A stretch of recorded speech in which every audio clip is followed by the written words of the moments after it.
Ironically, the story starts with the main character's death. His name is, or more accurately, his name was Tomoki Kanata. He was just quenching his thirst for more beer when on the way home. He met a girl named Kiriminawa. Although she seemed like a stalker, he treated her as his niece.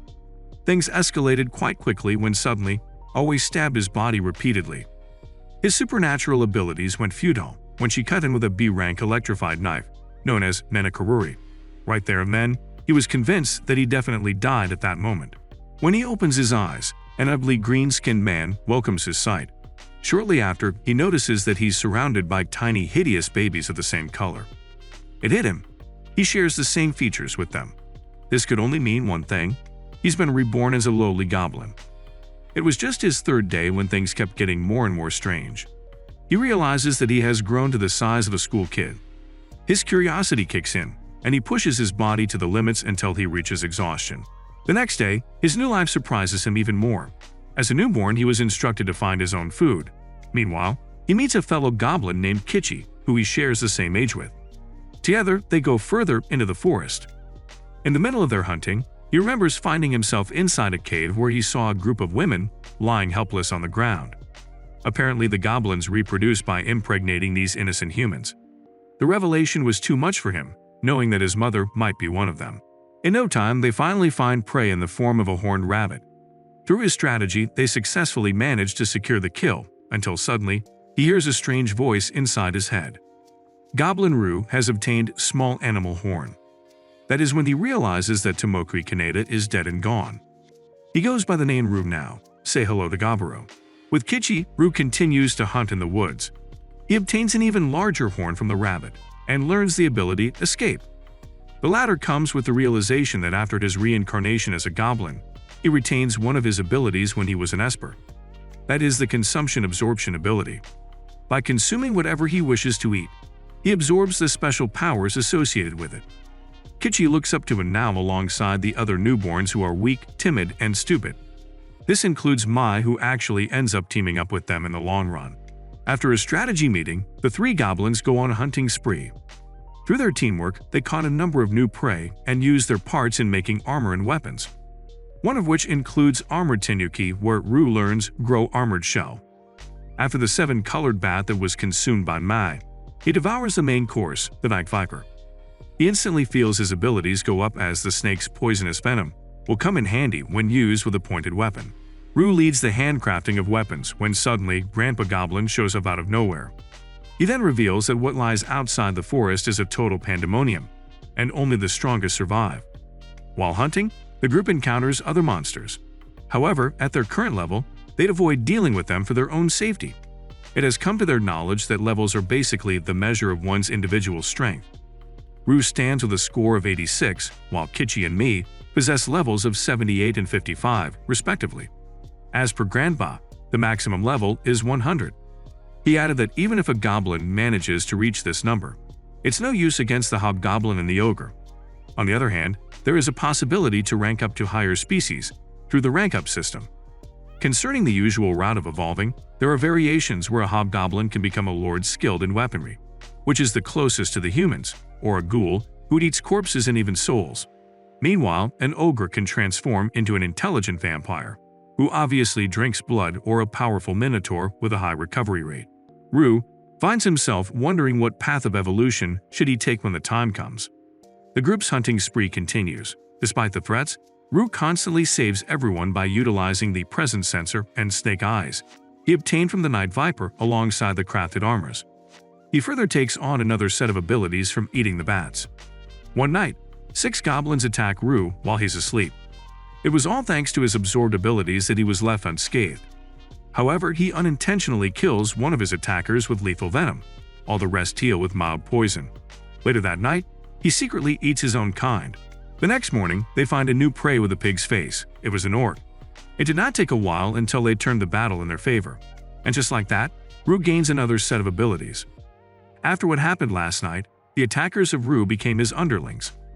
While he's sleeping, he is confused when he sees messages of what looks like an invitation to rank up to Hobgoblin variant. The next date is another surprise for him. His skin becomes black and his body grows relatively larger in a span of 2 weeks. Not to mention, He looks a lot like a human and appears to be his younger self. He feels an overflowing sense of omnipotence. He goes to see Grandpa with Kichi, who also reached level 100 at that time, but somehow he retains his skin color. Grandpa explains that the difference in their skin color is due to Kichi growing into a mere hobgoblin, while Rue is up for transforming into a variant, a stronger version of a hobgoblin. In relation to this, he receives divine protection from a great god of origin and demise, but he thinks of keeping it out of anyone's radar for his safety. With the sudden turn of events, the two hold the top ranks in their community. This gives them the privilege to use human women in whichever way they like.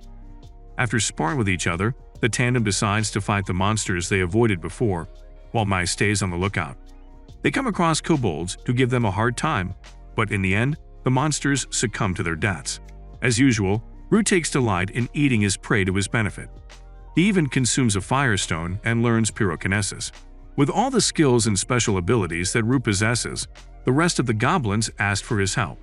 He obliges their request in exchange for a fair trade of offerings. Later that night, he goes to the treasure room and eventually meets the human women in hopes to speak with them and hear their desires. Right there and then, he figures it out. He leaves a glass vial filled with what appears to be liquid of some sort. It turns out that the small bottle contains poison. All the women die along with the unborn children. Through it all, Rue puts up an innocent facade as his kind weeps the huge loss. He sets the bodies on fire. He then takes in some human parts over which he acquires some of their abilities. Not long after, he notices that Mai just turned into a hobgoblin. They continue hunting together while making the most of their newly found abilities. They decide to check the treasure room for any valuables left by the adventurers. Rue eats some weapons as the other two watch in horror. The continuous training with the goblins shows promising results. In no time, the team adds another member. Goblin E officially joins their group to hunt. While hunting, Rue comes across a kobold mage. He's been curious about magic casting, so he takes it as an excellent opportunity to observe the enemy while taking it down. The mage alongside its allies faces their demise. Consumes them all, on top of the slime cord he gets his hands with. It does not end there as he gobbles the mage's equipment right after. With his recent knowledge of magic, he starts practicing in every possible way of wielding the overpowered ability. As expected, Rue finds himself as the chief in their community's hierarchy. From consuming a spider demon, where he learns spider silk creation ability, his team finds a group of heavily armed orcs. They manage to beat them all up and eat them to their heart's content. The same fate is shared by the black wolves who were just feasting upon their victims until Rue's group feasted upon them. Overnight, he becomes a hobgoblin. It was then that Rue decided to invade the orcs' mine. With his game face on, the combat for survival ends one-sidedly as they completely dominated the battlefield. The next day, a group of unknown goblins, led by 3 hobgoblins, suddenly appears in the area. Rue looks pumped as he anticipates some action when it turns out that they are their parents who went out on an expedition.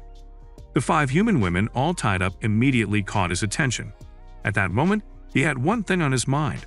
That is to save them at all costs. Their safety is one thing. Procreation can possibly lead to a scarcity of resources. This might also breed conflicts with other creatures as elves and humans will be threatened to take action. He believes that strengthening what they have at the moment should be their primary focus. Seems like Ken, the leader of the older generation, isn't open to any discussion. In no time, Rue finds himself battling it out with him for the chief position. It is a complete annihilation. Rue effortlessly wins as the leader of the community.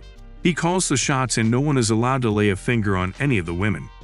He lets his guests cope with their emotions after witnessing their comrade's death at the hands of his own kind.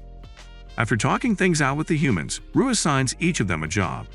They take residence in the orc's mine due to a cramped space in his birthplace due to the expeditionary group's arrival. Following the events takes place the training for the older goblins, a competition for the community's hierarchy.